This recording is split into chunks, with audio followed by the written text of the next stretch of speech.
चलिए सुमित से संपर्क कर रहे हैं, लेकिन जरा मोकामा को लेकर भी समझ लेते हैं। प्रकाश जी लगातार हमारे साथ जुड़े हैं, मोकामा की भी चर्चा जरूरी हो जाती है। अनंत सिंह वहां पर अंदर हैं, तैयारी पूरी है, लड्डू बन रहे हैं, सब कुछ हो रहा है। यहाँ पर किस तरह का आपका एनालिसिस कहता है प्रकाश? अनंत सिंह तो जेल में है। हाँ अंदर है, लेकिन बन रहे हैं बाहर, लड्डू वड्डू बन रहे हैं, सब तैयारी चल रही है।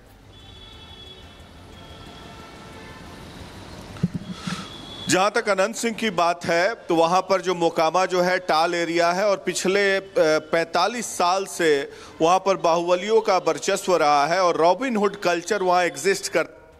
रॉबिनहुड कल्चर में लोगों को विश्वास है और खासकर भूमिहार समुदाय के जो लोग हैं उनका दबदबा रहा है। और रही बात अनंत सिंह के जेल जाने की, तो मैं राजनीतिक रूप से बता दूं, अनंत सिंह के जेल जाने से अनंत सिंह को फायदा हुआ और इस हुआ क्योंकि यादव समुदाय के व्यक्ति की मौत हुई और जो यादव समुदाय जो है आरजेडी का समर्थक माना जाता है, तो इस कदर जो सूरज भान सिंह भी भूमिहार समुदाय से आते हैं, उनको लगा कि भूमिहार का वोट काट लेंगे, लेकिन भूमिहार का वोट जो है पोलराइज हो गया जेडीयू के तरफ, क्योंकि भूमिहार वर्सेस यादव हो गया। तो मुझे लगता है इससे अनंत सिंह को फायदा होगा। देखना यह है कि जो नीतीश कुमार का सपोर्ट बेस है धानुक समुदाय, एक यंग वर्कर जो है खड़े हैं, कितना डेंट कर पाते हैं अच्छी खासी तादाद में। एक चीज थोड़ा सा बताइए, मैं एक चीज आपसे थोड़ा सा समझना चाहता हूं। ये जो हरियाणा वाला चुनाव था, हरियाणा वाले चुनाव में एक चर्चा थी एक मिठाई की जिसका नाम था जलेबी, और ये जलेबी बहुत बनी, किसने खाई, किसको मिली, कौन खाना चाहता था, फिर कोई और खा गया, ये सब देखा। ये बिहार का कोई ट्रेडमार्क है इस बार जिसकी तरफ सबसे ज्यादा फोकस है? ये गुलाब जामुन खाएंगे, रसगुल्ला खाएंगे ये लोग, या फिर लड्डू पर फोकस कर रहे हैं? भाई बिहार में तो लड्डू ही बटता है और जलेबी भी बटती है, हर तरह की जलेबियां हैं यहाँ पर, तो लड्डू ही बटता है। बहरहाल मैं राजनीतिक समीक्षा पर भी आता हूँ। एक इंपॉर्टेंट बात जो अर्नब कह रहे थे कि क्यों जेडीयू इस बार हो सकता है कि बेहतर करे चुनाव में, ये इंपॉर्टेंट बात इसलिए है कि पिछले बार जेडीयू ने 18 यादव उम्मीदवार को टिकट दिया था और 11 मुस्लिम, तो मिला जुला के ये 29 हो गए जो माई समीकरण के जो आरजेडी के सपोर्ट बेस थे।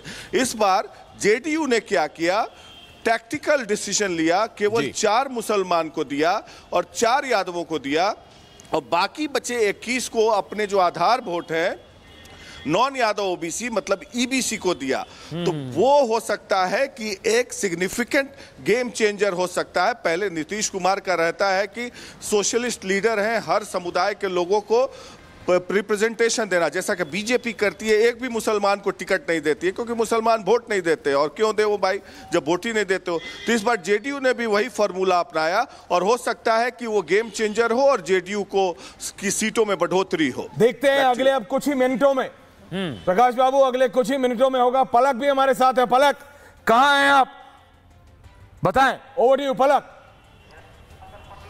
मैं इस वक्त शेखपुरा हाउस में मौजूद हूं। अंदर अभी प्रशांत किशोर जो है वो मौजूद है, और सबसे बड़ी बात यह है कि अभी हम इससे पहले जनसुराज पार्टी के दफ्तर में मौजूद थे और वहां पर हमें एक भी कार्यकर्ता है जो वो नजर नहीं आया।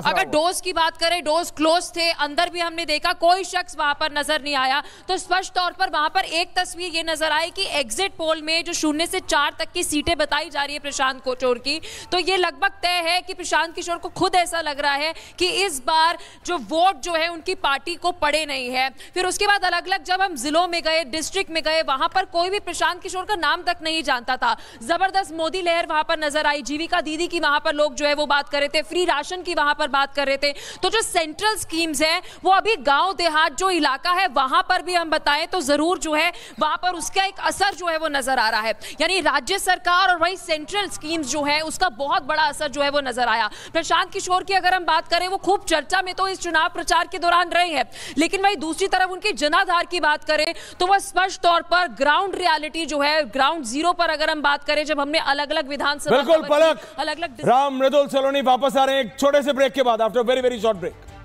चलिए सुमित से संपर्क कर रहे हैं, लेकिन जरा मोकामा को लेकर भी समझ लेते हैं। प्रकाश जी लगातार हमारे साथ जुड़े हैं, मोकामा की भी चर्चा जरूरी हो जाती है।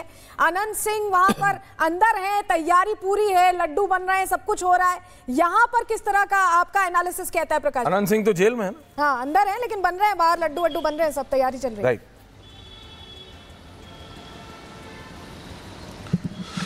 जहां तक अनंत सिंह की बात है तो वहां पर जो मोकामा जो है टाल एरिया है और पिछले 45 साल से वहां पर बाहुबलियों का वर्चस्व रहा है और रॉबिन हुड कल्चर वहां एग्जिस्ट कर रॉबिन हुड कल्चर में लोगों को विश्वास है और खासकर भूमिहार समुदाय के जो लोग हैं उनका दबदबा रहा है। और रही बात अनंत सिंह के जेल जाने की, तो मैं राजनीतिक रूप से बता दूं, अनंत सिंह के जेल जाने से अनंत सिंह को फायदा हुआ और इस हुआ क्योंकि यादव समुदाय के व्यक्ति की मौत हुई और जो यादव समुदाय जो है आरजेडी का समर्थक माना जाता है, तो इस कदर जो सूरज भान सिंह भी भूमिहार समुदाय से आते हैं, उनको लगा कि भूमिहार का वोट काट लेंगे, लेकिन भूमिहार का वोट जो है पोलराइज हो गया जेडीयू के तरफ, क्योंकि भूमिहार वर्सेस यादव हो गया। तो मुझे लगता है इससे अनंत सिंह को फायदा होगा। देखना यह है कि जो नीतीश कुमार का सपोर्ट बेस है धानुक समुदाय जी,